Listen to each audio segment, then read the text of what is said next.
Muy buenas noches, tengan todos ustedes. Sean muy bienvenidos en esta hora de la noche de hoy jueves 15 de julio del año 2021. Estamos en este espacio Tiempos del Porvenir, estudio sistemático del último libro de la Biblia, el Apocalipsis, el libro de la revelación, el libro profético, donde el Señor ha determinado para esta humanidad un destino en el cual se encuentra condensado en este bendito libro, el último de la Biblia, Revelación, Apocalipsis o Apocalipsis, el libro de Apocalipsis, el último libro de nuestras Biblias. Miremos juntos, hoy iniciamos un nuevo capítulo, el capítulo 14, y vamos a mirar algunas premisas que tenemos por recordar. Quiero que hagamos un poquito de memoria. Recordemos que en Apocalipsis capítulo 1, en el capítulo 1, versículo 19, al evangelista Juan, exiliado en la isla de Patmos, se le recuerda, se le dice, se le da una orden al evangelista o al mismo apóstol Juan, ya un anciano aproximadamente de unos 90 años, y allí en la isla de Patmos, desterrado por el emperador Domiciano, está el apóstol Juan.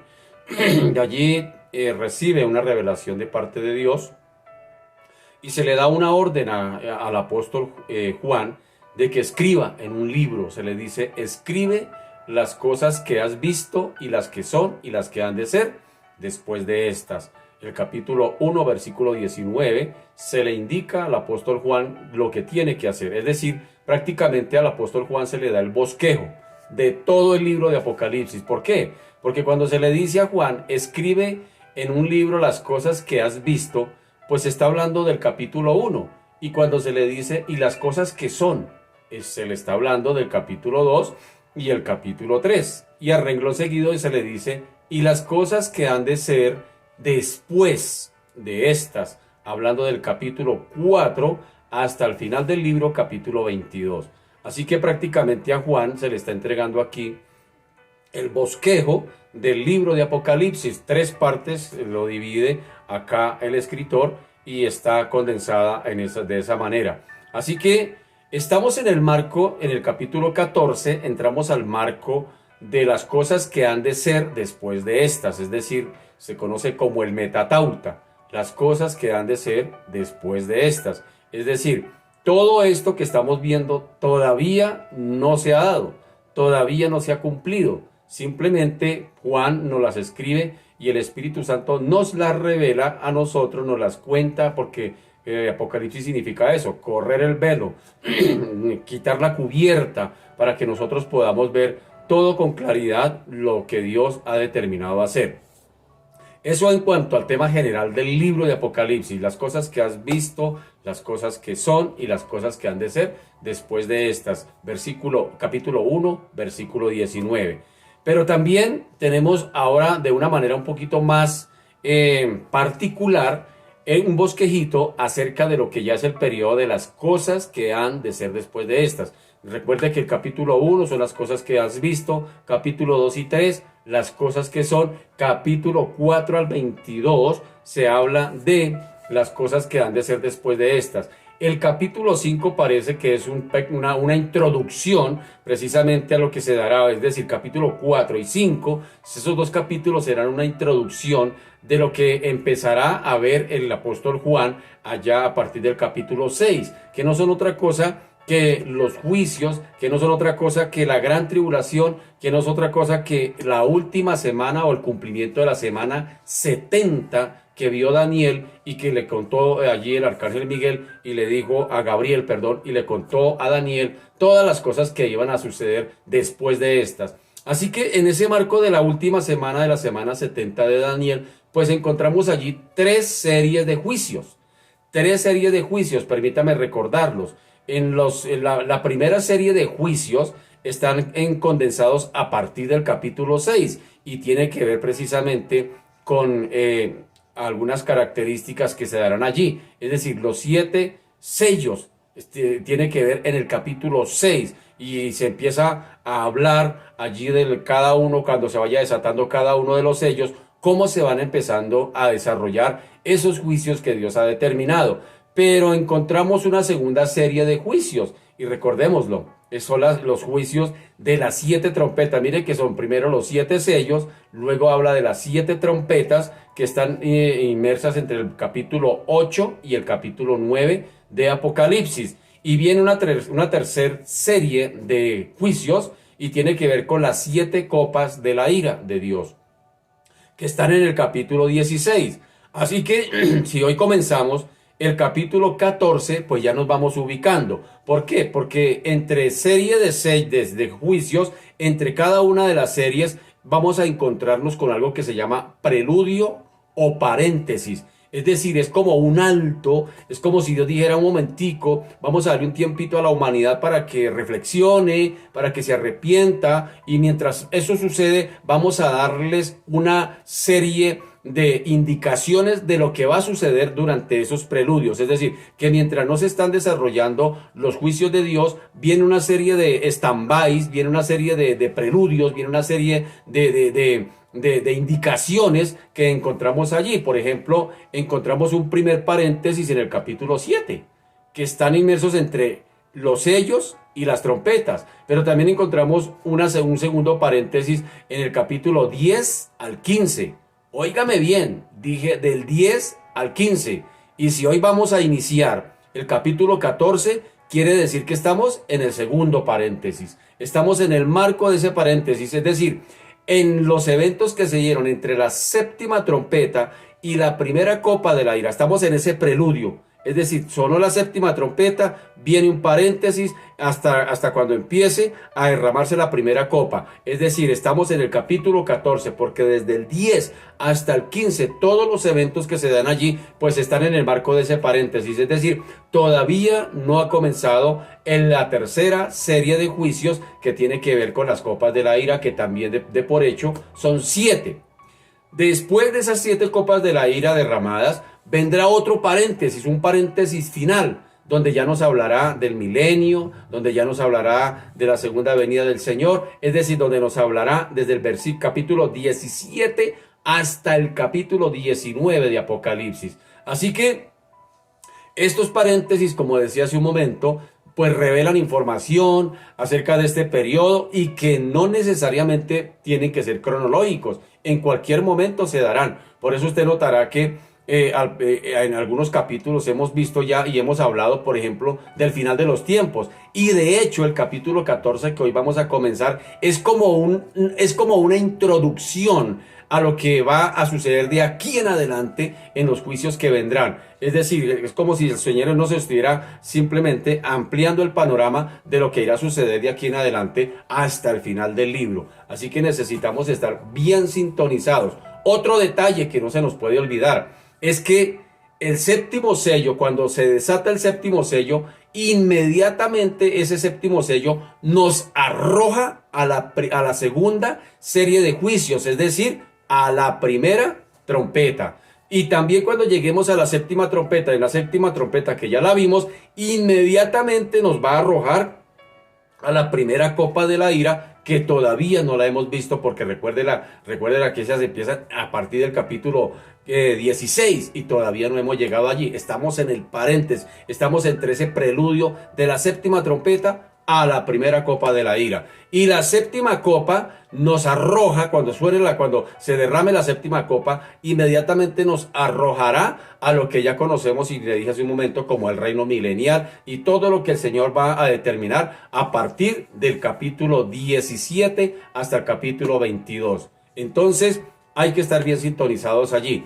Hoy vamos a comenzar el capítulo 14 y vamos a comenzar por leer el capítulo que tenemos aquí para nuestro tema de estudio. Vienen varios títulos, en Reina Valera hay varios títulos y aquí hay uno que se dice de la siguiente manera: el cántico de los 144,000. Entonces leamos, dice: después miré y he aquí el Cordero estaba en pie sobre el monte de Sión y con él 144,000 que tenían el nombre de él y el de su padre escrito en la frente. Y oí una voz del cielo como estruendo de muchas aguas y como sonido de un gran trueno. Y la voz que oí era como de arpistas, es decir, gente que toca arpa, como de arpistas que tocaban sus arpas. Versículo 3.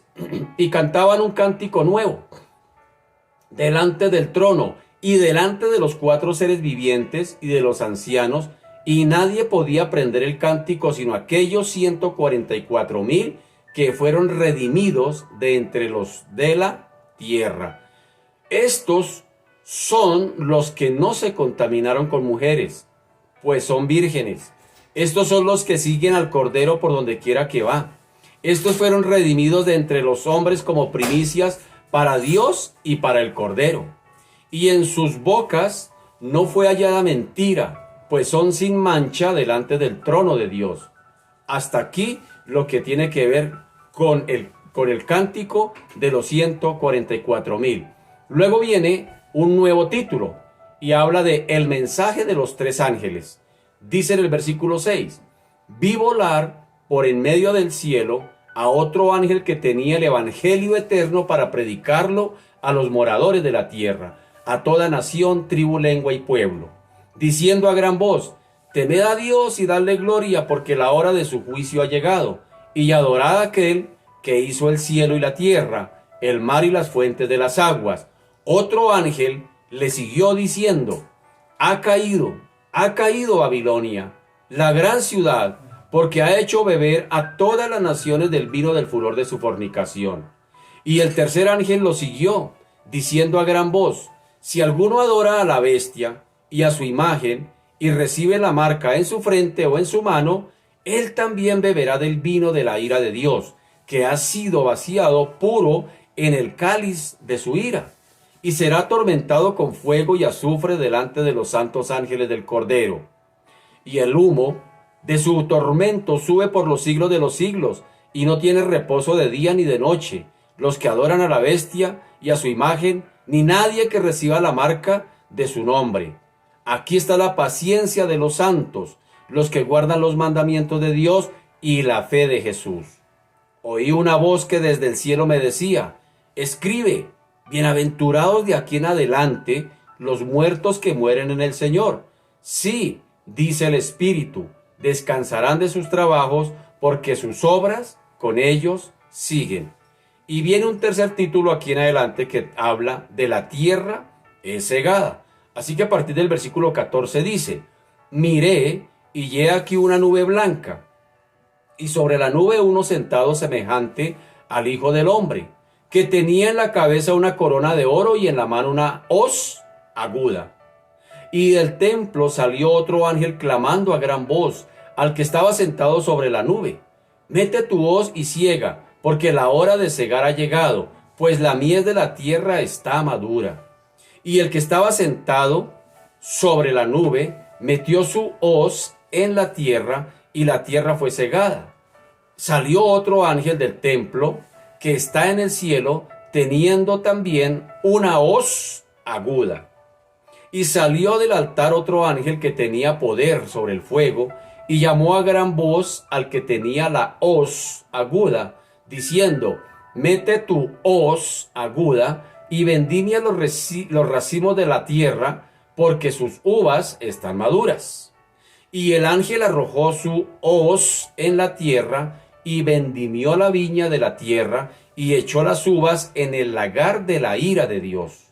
Y fue pisado el lagar fuera de la ciudad, y del lagar salió sangre hasta los frenos de los caballos por 1,600 estadios. Amén y amén. Apocalipsis 14, versículo 1 al 20.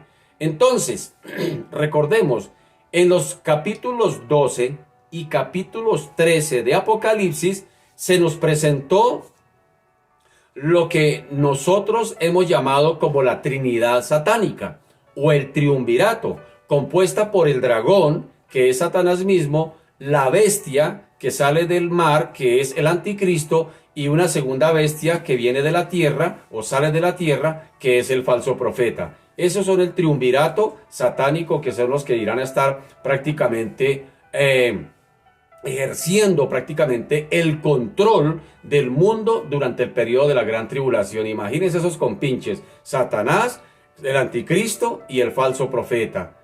bajo esa dirección de estos tres, de este triunvirato, estará el mundo de aquella época, del periodo de la gran tribulación. Así que allí vimos su actividad diabólica para establecer su reino de maldad en este mundo. Ya lo hemos visto. Pero ahora en este capítulo 14,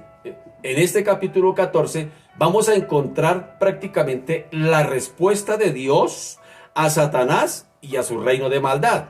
Pues en realidad, aquí como decía hace un momento, se nos va a presentar a partir de este capítulo 14 un panorama que presentará prácticamente el fin, es decir, de aquí en adelante se nos va a presentar ya prácticamente la última estocada final de lo que el Señor va a hacer en sus juicios cuando empieza a derramar sus copas de ira. Entonces, aquí se nos va a presentar eso, un panorama acerca de todos los tiempos del fin, con una rápida, digámoslo así, ojeada a los hechos que se irán revelando paulatinamente, con mucho más detalle en los próximos capítulos. Así que nos toca estar muy atentos a partir de este capítulo 14.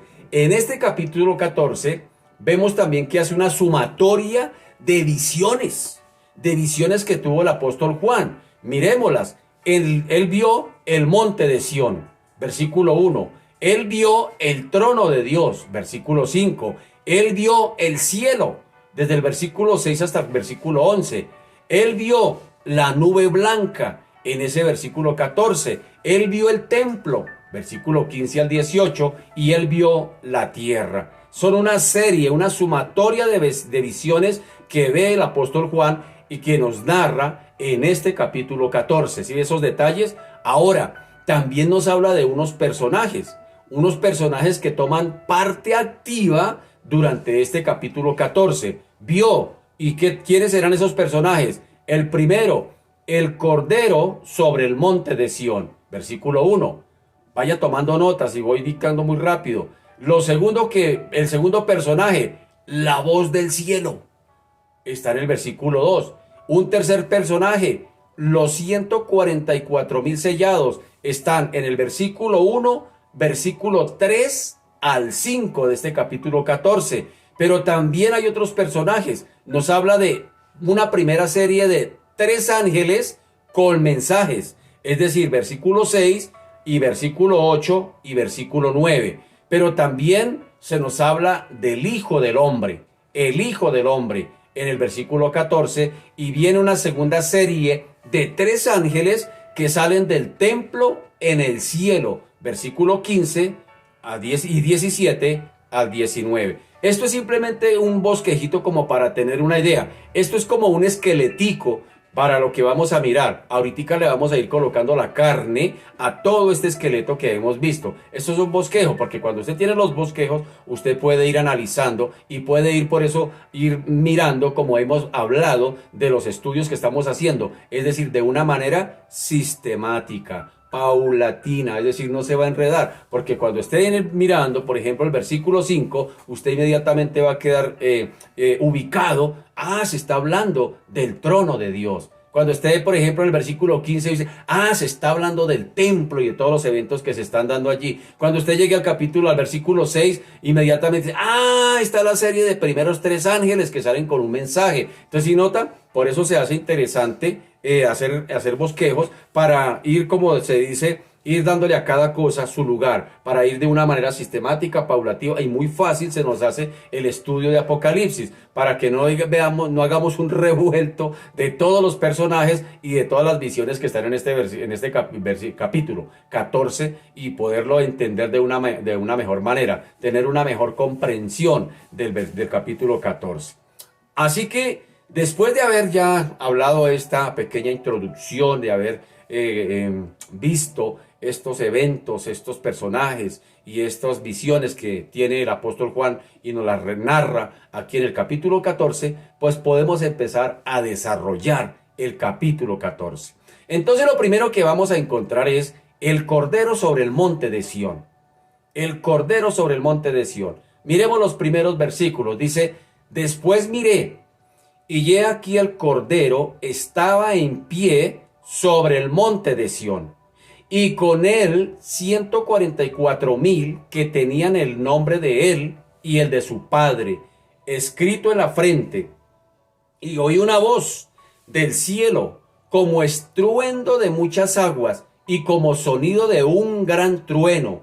Y la voz que oí era como de arpistas, que tocaban sus arpas, y cantaban un cántico nuevo delante del trono, y delante de los 4 seres vivientes, y de los ancianos, y nadie podía aprender el cántico sino aquellos 144,000 que fueron redimidos de entre los de la tierra.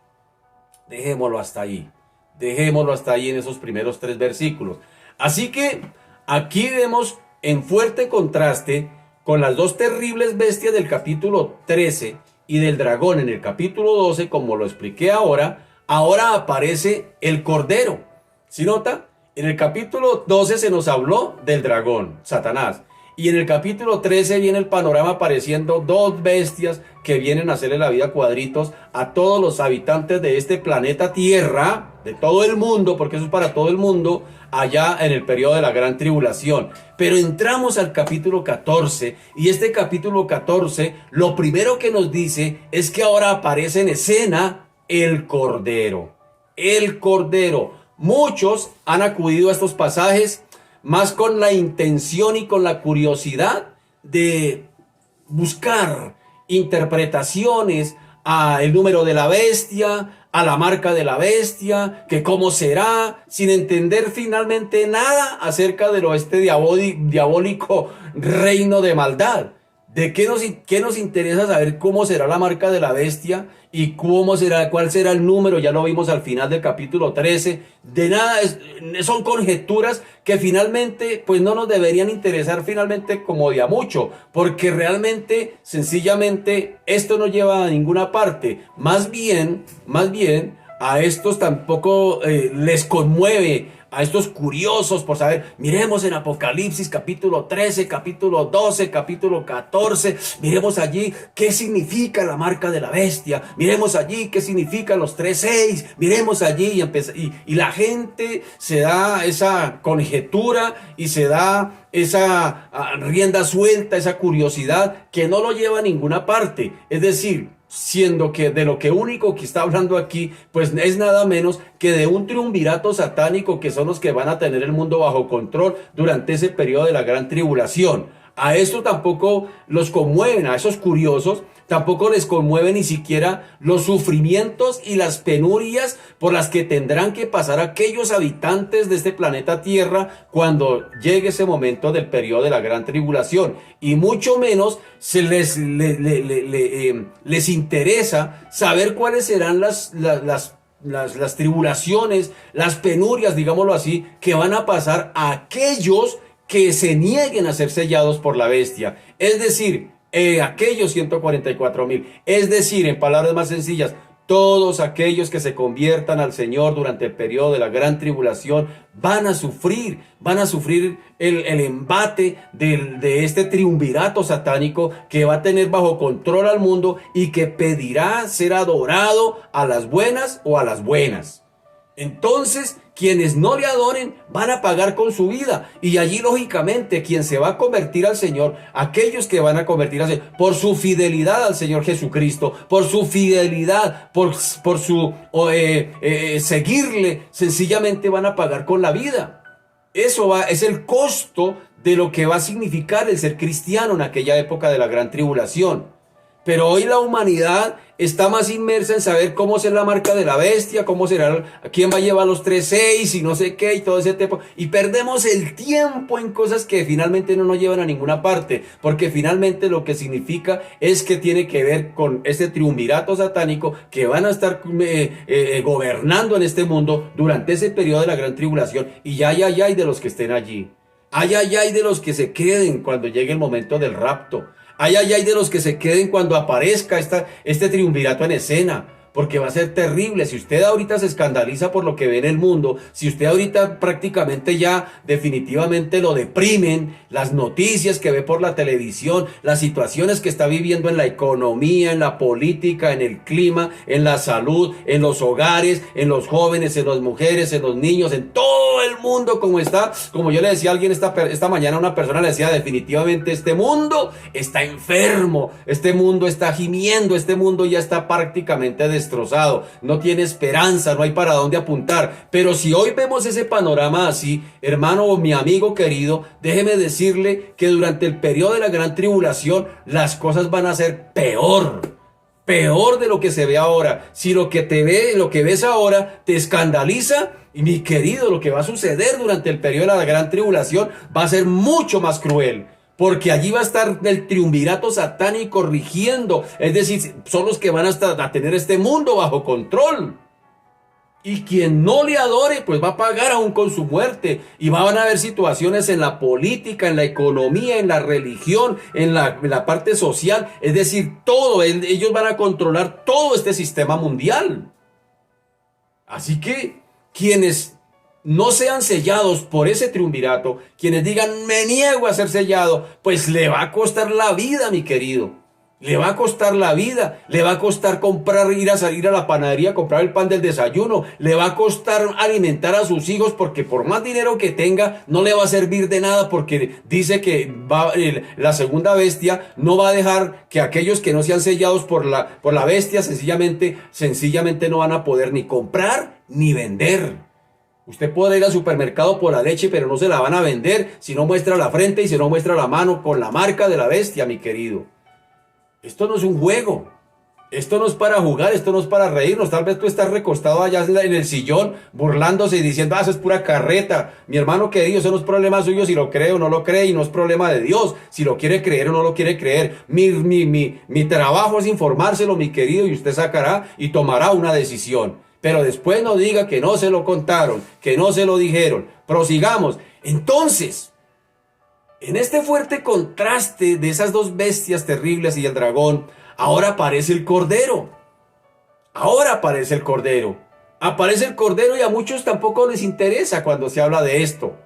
Porque los que se nieguen a ser sellados por la bestia, del mismo modo, es probable que tampoco se emocionarán mucho cuando aparezca aquí en este comienzo de este capítulo 14, donde se habla que aparece el Cordero, aparece el Señor Jesucristo en el monte de Sión. ¿Para qué? ¿Para qué aparece el Señor Jesucristo en el monte de Sión, como dice al principio de este capítulo 14? Pues para poner fin a este triunvirato satánico, a la Trinidad satánica. En eso aparecerá. Entonces por eso decía que este capítulo 14 vislumbra, trae esperanza, trae un nuevo orden, trae una nueva dirección de esos dos capítulos 12 y 13 que son un poco negativos, o no un poco, sino más bien negativos, pero ahora aparece el Cordero. Ya no está hablando de la bestia, ya no está hablando del dragón, ahora habla del Cordero. ¿Y a quién se conoce como el Cordero en la Biblia y especialmente en Apocalipsis? ¿A quién se le dice que es el Cordero? Pues a Jesucristo mismo. Pero aunque a muchos no les interese todo esto que estoy hablando aquí, lo único cierto es que para los creyentes, los que hemos nacido de nuevo, los que somos cristianos, este es uno de los momentos estelares del relato de Apocalipsis. Miremoslo en detalle. Dice, después miré y he aquí el Cordero. Dice, he aquí el Cordero estaba en pie sobre el monte de Sión. Así que empecemos por notar aquí que el Cordero ha dejado su posición en medio del trono. ¿Cómo sí? Sí, porque en Apocalipsis 5, Juan nos habla dónde está el Cordero. Miremoslo, Apocalipsis 5, recordemos, dice, y miré, y vi que en medio del trono y de los 4 seres vivientes y en medio de los ancianos estaba en pie un Cordero. ¿Dónde estaba? Dice que en medio del trono. Pero ahora aquí en Juan 14, en Apocalipsis 14, nos está diciendo que está en pie sobre el monte de Sión. ¡Qué tremendo eso! Se encuentra sobre el monte de Sión. Pero, ¿por qué elige este lugar? Es la pregunta. Bueno, aunque aquí no nos está hablando propiamente, o pareciera que no nos está hablando propiamente de un lugar geográfico, sino de la Nueva Jerusalén, sin embargo, sí tiene mucho que ver. Tiene mucho que ver, ¿por qué? En primer lugar debemos recordar que el rey David tomó a los jebuseos, la fortaleza de Sión.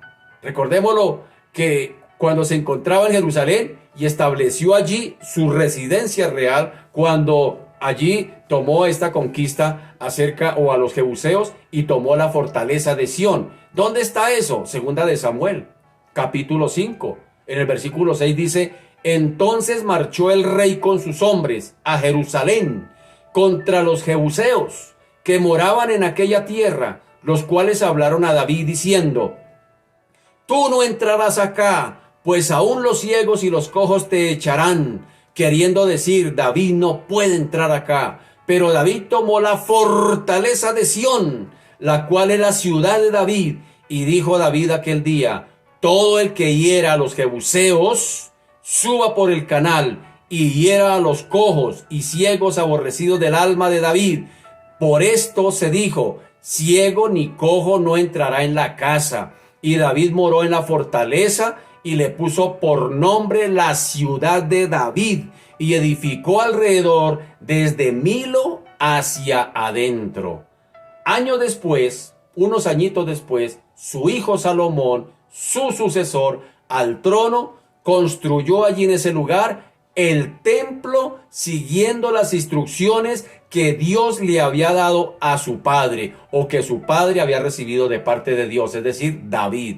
Desde entonces, Sión fue conocida como la ciudad del gran rey. ¿Cómo? La ciudad del gran rey. ¿Dónde está eso? Salmo 48, versículo 2. Dice: hermosa provincia, el gozo de toda la tierra es el monte de Sión, a los lados del norte, la ciudad del gran rey. Si nota, y pronuncia a Sión. Dice: hermosa provincia es el gozo de la tierra, es el monte de Sión, a los lados del norte, la ciudad del gran rey. Allí también, en ese lugar, habría de estar la sede del gobierno, o habrá de estar, o habría de estar, la sede, óigame bien, la sede del gobierno teocrático de Dios en esta tierra. Cuando venga a gobernar, cuando venga a establecer su reino. Salmo 132 dice en el versículo 13: porque Jehová ha elegido a Sión, la quiso por habitación para sí. Este es para siempre el lugar de mi reposo. Aquí habitaré, porque la he querido. ¿Sí nota? Así que por lo tanto es ahí donde el Mesías, cuando vuelva, habrá de establecer su reino milenial. ¿Y con quién vendrá? Agárrese duro, mi querido creyente. Con usted, con la iglesia fiel, con el creyente fiel y verdadero. Con él vendrá a establecer en el monte de Sión, en la ciudad santa de Jerusalén, el reino milenial una vez y por todas. Aleluya, gloria a Dios, mi querido. Allí es donde vendrá. Así que eso era lo que Dios mismo había decretado, tal como confirman numerosas escrituras del Antiguo Testamento. Permítame leerle lo que el Señor estableció, lo que el Señor ya había decretado en el Antiguo Testamento. Salmo 2.6. Salmo 2.6 dice: pero yo he puesto mi rey. ¿Cuál es su rey? Jesucristo. Pues yo he puesto mi rey sobre Sión, mi santo monte. Yo publicaré el decreto. Jehová me ha dicho: mi hijo eres tú. Yo te engendré hoy. Pídeme y te daré por herencia a las naciones, y como posesión tuya los confines de la tierra. Los quebrantarás con vara de hierro, como vasija de alfarero, los desmenuzarás. En el Salmo 110 también habla de lo mismo. Dice: Salmo de David, Jehová dijo a mi Señor: siéntate a mi diestra, hasta que ponga a tus enemigos por estrado de tus pies. Jehová enviará desde Sión la vara de tu poder. Domina en medio de tus enemigos. Tu pueblo se te ofrecerá voluntariamente en el día de tu poder. En la hermosura de la santidad, desde el seno de la aurora, detienes tú el rocío de tu juventud. Isaías también nos habló de lo mismo. Isaías capítulo 2, versículo 2. Permítame leerle. Dice, acontecerá en lo postrero de los tiempos que será confirmado el monte de la casa de Jehová como cabeza de los montes y será exaltado sobre los collados y correrán a él todas las naciones. Y vendrán muchos pueblos y dirán, venid y subamos al monte de Jehová, a la casa del Dios de Jacob, y nos enseñará sus caminos y caminaremos por sus sendas, porque de Sión saldrá la ley y de Jerusalén la palabra de Jehová, y juzgará entre las naciones y reprenderá a muchos pueblos y volverán sus espadas en rejas de arado y sus lanzas en hoces. No alzará espada nación contra nación, ni se adiestrarán más para la guerra. ¿Cuándo? En el milenio. Isaías también vuelve y nos dice acá en capítulo 24, permítame leer. Capítulo 24, Isaías 24. Dice, la luna se avergonzará y el sol se confundirá cuando Jehová de los ejércitos reine en el monte de Sión y en Jerusalén y delante de sus ancianos sea glorioso. ¿Sí nota? Así que nos encontramos entonces ante un momento largamente esperado. Esto se dará. Si lo dice la Biblia, yo lo creo. Y si lo dice la Biblia, se cumplirá. Quiéralo el que no lo quiera creer, eso no es problema de Dios. Ya Dios lo dijo, ya Dios lo decretó, Dios lo cumplirá, mi querido. El Rey de Dios definitivamente se encuentra por fin en este monte de Sión. Pero en segundo lugar, hay otro detalle que no debemos escapar, no lo debemos dejar olvidar. Es decir, Cristo volverá, óigame bien, Cristo volverá a la misma ciudad que una vez le rechazó y donde fue crucificado como un vulgar criminal. Allí es donde va a poner sus pies, allí volverá. Pero no hay que confundir el monte de Sión con el monte de los olivos, porque cuando el Señor venga, pondrá sus pies sobre el monte de los olivos y se abrirá como una grande cruz. Habrá una situación allí de la naturaleza, algo sobrenatural cuando Él venga, pero eso lo vamos a explicar más adelante. Ahorita no lo quiero explicar porque no es el momento. Lo único que sí le puedo decir es que el Señor va a volver a la tierra donde lo rechazaron,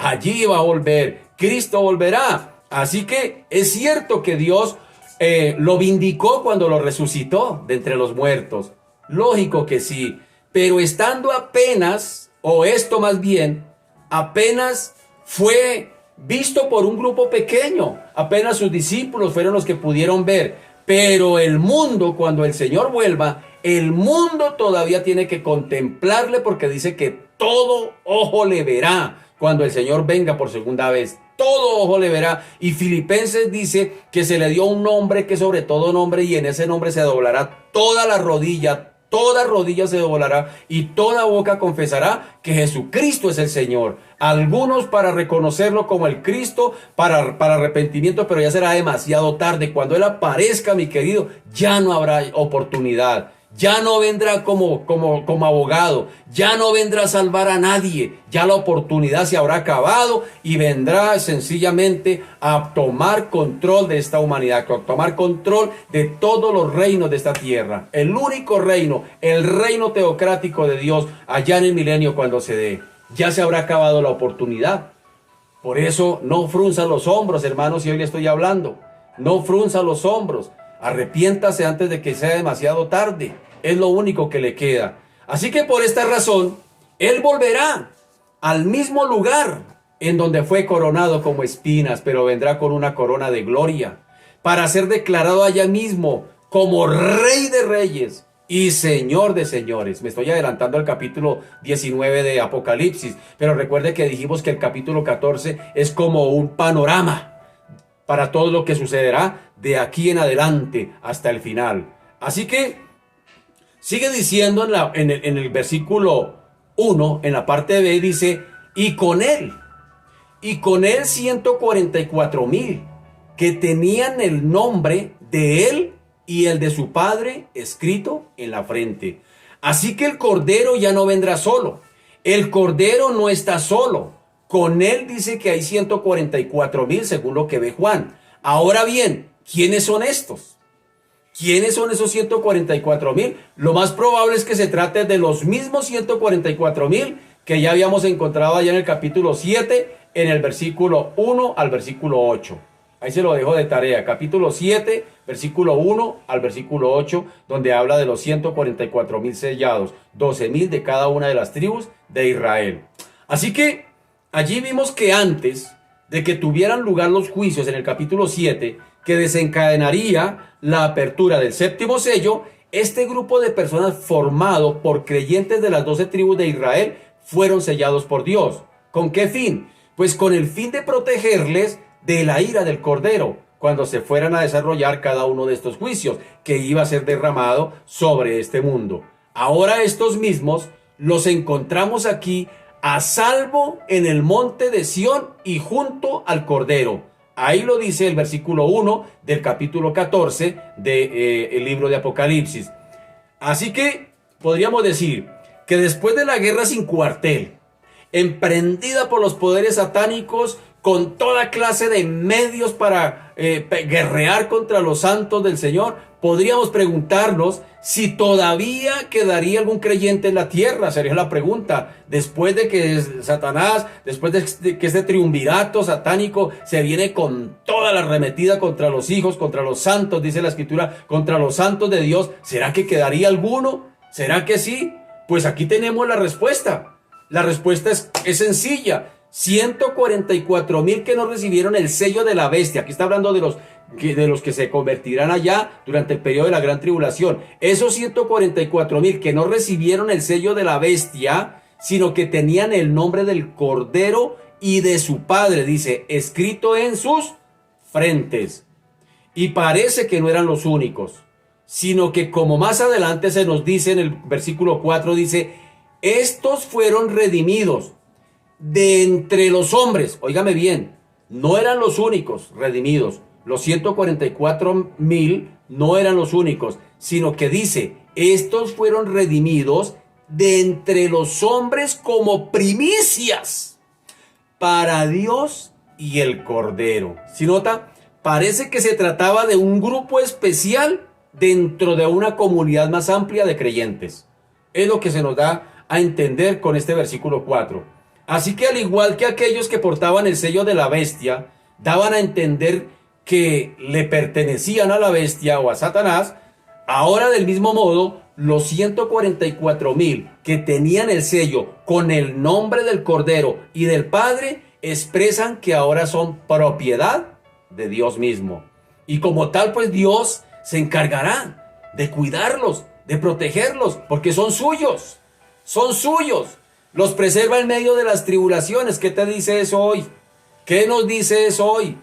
Los preserva en medio de las tribulaciones, los lleva a la victoria final con él. Y este pasaje corrobora esa gran verdad. Los mismos que fueron sellados antes de que la bestia entrara en acción, son los mismos que ahora aparecen triunfantes y junto al Cordero en el monte de Sión. Ni uno solo de ellos se perdió. Juan 18:9 dice, para que se cumpliese aquello que había dicho, de los que me diste, no perdí ninguno. Ahora, hagamos alusión a la mención del nombre del Cordero. Dice el versículo 1, después miré y he aquí el Cordero estaba en pie sobre el monte de Sión y con él 144,000 que tenían el nombre de él y el de su Padre escrito en la frente. Si nota ese detalle, es interesante por varias razones. La primera es porque estos 144,000 son israelitas, auténticos creyentes en el mismo Señor Jesucristo, al que sus antepasados, óigame bien, a los que sus antepasados habían rechazado. Ahora los israelitas se están volviendo al Señor. Esto evidencia un cambio importantísimo, puntual, que ya había sido anunciado por el apóstol Pablo en cuanto a la conversión futura de Israel. Lo había dicho por allá en Romanos capítulo 11, versículo 26, dice, y luego todo, oigan esto, y luego todo Israel será salvo, como está escrito, vendrá de Sión el libertador, que apartará de Jacob la impiedad, y este será mi pacto con ellos cuando yo quite sus pecados. Ahora, en segundo lugar, recordamos también que solo la fe en Cristo es lo único que nos puede llevar al triunfo final sobre Satanás. Es la fe en Cristo, nada más. Eso está en Primera de Juan capítulo 5. Dice, porque todo lo que es nacido de Dios, ¿quién? Todo lo que es nacido de Dios, todo lo que es nacido de Dios, vence al mundo. Y esta es la victoria que ha vencido al mundo, nuestra fe. ¿Quién es el que vence al mundo sino el que cree que Jesús es el Hijo de Dios? ¿Sí nota? Y en tercer lugar vemos acá que llevar el nombre del Padre y del Hijo implica pertenencia a la familia de Dios y por lo tanto compartiremos y compartimos el mismo lugar. Miren lo que dice Juan 14. En el versículo 1 dice, no se turbe vuestro corazón. ¿Creéis en Dios? ¿Creéis también en mí? En la casa de mi Padre muchas moradas hay. Y si así no fuera, yo os lo hubiera dicho. Voy pues a preparar lugar para vosotros. Y si me fuere y os prepararé lugar, vendré otra vez y os tomaré a mí mismo, para que donde yo estoy, vosotros también estéis. Qué tremendo privilegio, mi querido. Así que, al mismo tiempo que esto ocurría en la tierra, Juan escuchó una voz en el cielo. Es la visión de Juan. Versículo 2 dice, y yo oí una voz del cielo como estruendo de muchas aguas y como sonido de un gran trueno, y la voz que oí era como de arpistas que tocaban sus arpas. Mire que no dice que la voz era de arpistas, sino como de arpistas. Es decir, es un símil. Parece que esta voz provenía de un gran coro celestial, porque dice, oí una gran voz del cielo. Aunque no se nos dice quiénes lo componen, no se nos dice. Juan describe esta voz como potente, pero al mismo tiempo armoniosa y dulce. Dice era como un estruendo, pero a la vez habla de arpas. Los que saben de música conocen algo que se llama sinfonía, armonía y todo ese tipo de cosas. Porque si no hubiese ni armonía ni sinfonía, pues hermano, la música sería solo ruido. Pero gracias a esos detalles de la música, los que son músicos saben de eso. Yo lo único que sabía hacer era bailarla, pero no tocarla. Así que, mire lo que dice Juan. El propósito de todo esto es mostrarnos el gozo que hay en el cielo, agárrese duro. El gozo que hay en el cielo por la victoriosa venida de Cristo, del Cordero, nuevamente a la tierra para establecer su reino. Entonces, mientras la música sonaba ya en el cielo, mientras la música está sonando, se escucharon unas voces que cantaban un cántico nuevo delante del trono y delante de los 4 seres vivientes y de los ancianos. Y nadie podía aprender el cántico sino aquellos 144,000 que fueron redimidos de entre los de la tierra. Así que, ¿cómo puede ser de otra manera? ¿Cómo puede ser? Estas huestes celestiales siguen de cerca todo lo que está ocurriendo en la tierra y se alegran viendo cómo el conflicto con el dragón, con la bestia y el falso profeta llega a su fin. Y por fin viene la entrada triunfante de Cristo. Además, ellos contemplan con gozo la redención de hombres pecadores que antes habían sido enemigos de Dios, pero que ahora han sido conquistados por la maravillosa gracia de Dios. Oiga, qué tremendo. Una pequeña reflexión antes de cerrar. Hermano, alegremos el cielo, que haya alegría, que haya cántico nuevo. Pero ¿cómo lo hacemos? Esta mañana lo hablábamos. El Señor nos dijo en Juan 14:12, de cierto os digo, el que en mí cree las obras que yo hago, Él las hará también, y aún mayores hará, porque yo voy al Padre. Y esta mañana recordemos, hablábamos de que muchas veces este versículo lo interpretamos mal. Si el Señor hizo obras, yo haré más. Si el Señor alimentó a 5,000, yo voy a alimentar a 10,000. Si el Señor echó fuera demonios, yo también. Si el Señor resucitó muerto, yo también, porque el Señor me dijo que haría obras mayores. De eso no está hablando este texto. Está hablando precisamente de hombres, de seres humanos que nacerán de nuevo, que vendrán a la vida. Y lo que dije esta mañana lo voy a decir para cerrar. El Señor resucitó a Lázaro, pero Lázaro tuvo que volver a morir. Pero el Señor, a través de su iglesia, va a resucitar a miles, millones de habitantes de esta tierra que están muertos espiritualmente para no morir más. Esas son las obras mayores de las cuales el Señor nos está hablando como iglesia. Obras mayores que estas harás. Cuando tú predicas el evangelio, cuando le predicas a una persona inconversa, pues lo está llevando a la vida eterna y lo está salvando de tener que pasar por todos estos juicios de los cuales hemos hablado en esta noche y de los que iremos a hablar de aquí en adelante. El libro de Apocalipsis no es para infundir miedo ni terror. El libro de Apocalipsis es el libro que trae más esperanza para los convertidos como también para los no convertidos, porque les abre la oportunidad, los lleva a la reflexión. Y si el pecador toma la decisión de arrepentirse de sus pecados, pues no va a tener que sufrir o pasar por todas estas situaciones, porque para la iglesia le espera el ecaleo, el llamado a estar fuera de, y el mismo Señor se va a encargar de venir por su iglesia, sacarla fuera de este mundo para salvarla y que no tenga que padecer la gran tribulación. Pero tienes que arrepentirte hoy. No esperes hasta que el Señor venga ya coronado en gloria, porque ya será demasiado tarde. Lo único que te esperaría sería un juicio, y lo digo de esta manera, el lago de fuego. Apocalipsis capítulo 20. Mientras haya vida y oportunidad. Mientras haya vida y oportunidad. Las narices muertas no pueden oler flores. Es mientras haya vida, mi querido. ¿Por qué no lo haces ahora? ¿Por qué no le dices, Señor, sí, yo reconozco que soy pecador, me arrepiento de mis pecados, sé que si me muero así me voy para el infierno, así literal, pero sé que si me arrepiento tú me salvas y me espera una esperanza gloriosa, que un día estaré contigo y vendré a gobernar y a reinar contigo, inclusive en el milenio?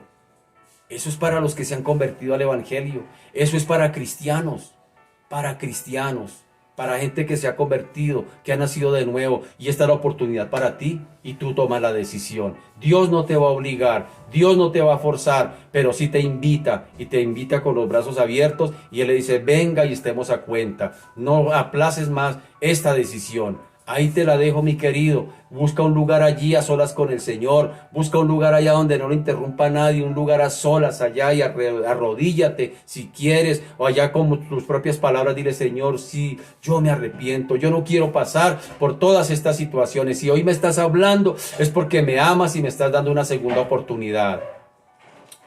Que Dios nos ayude, mis queridos. Y como iglesia, la exhortación es, hermano, prendamos la fiesta en el cielo. Prendamos la fiesta en el cielo, el cántico nuevo, mi querido, cuando usted predica el evangelio y la gente se convierte a él.